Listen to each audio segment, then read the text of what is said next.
तो कैसे हो रोज पूरे हमारे जाने वाले चैनल ठीक हो नहीं हो कमेंट सेक्शन में बता दीजिए। आगे तुम्हारे लिए ट्रेंडिंग स्टार जी का एक और एक नया गाना बैंगर रहने वाला है, क्योंकि है राइटर अखिलेश कश्यप सेकंड गाना लेके आते हुए महीने में क्या पिछले महीने में जो भी लाए थे वो भी गर्दा बांधा था, ये भी बांधेगा प्रिया रघुवंशी के साथ में, जो कि दोनों के साथ काम कर रही है और दोनों भाई स्टेज शो पे कर रहे रिलाई। अगर उसका रिएक्शन चाहिए तो कमेंट सेक्शन में लिंक विंक ड्रॉप कर दो, मजा आएगा, गर्दा बन जाएगा। आइए, गाने का नाम है हेराइल दिल पटना में। Let's go.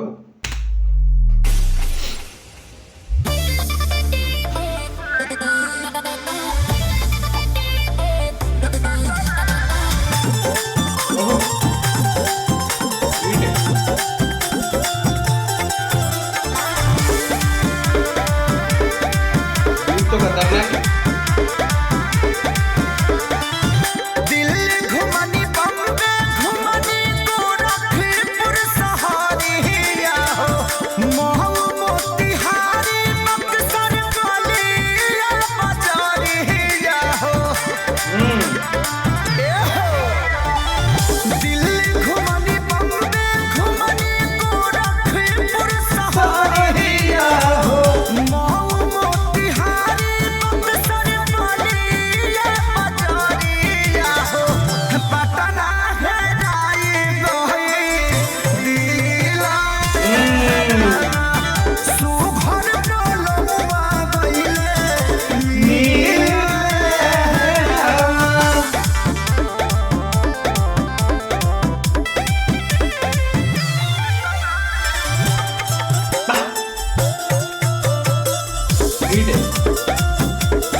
अखिलेश भाई गर्दा मचाते हुए वापस से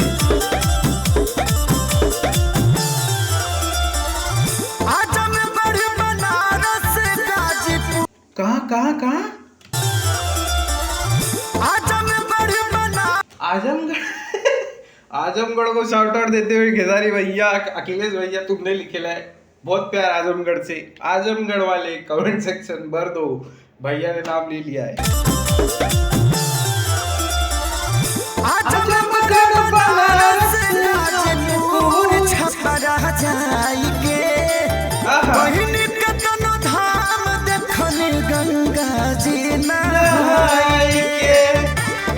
लिरिक्स है जियो।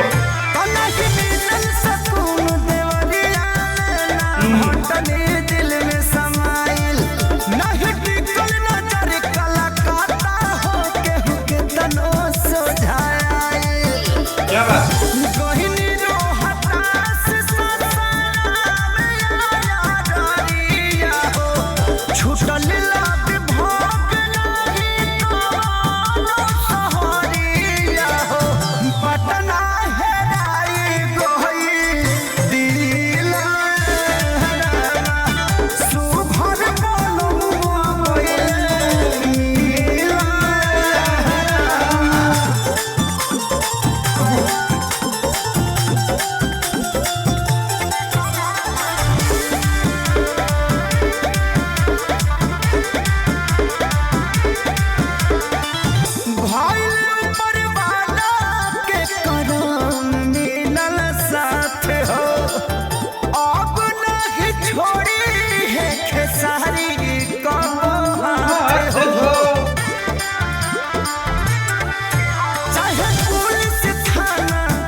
बैंगर देते हुए अखिलेश कश्यप और ट्रेंडिंग स्टार आजमगढ़ को शाउट आउट है। जितने भी आजमगढ़िया देख रहे हैं, अपने शहर का नाम आ गया है ट्रेंडिंग स्टार की जबान से, धड़ाधड़ कमेंट सेक्शन में भर दो। यूपी 50 से हूँ मैं, पर जितने भी कहाँ से भी जितने भी आजमगढ़ के लोग सब स्पैम कर दो कमेंट सेक्शन में, बता दो कहीं से भी।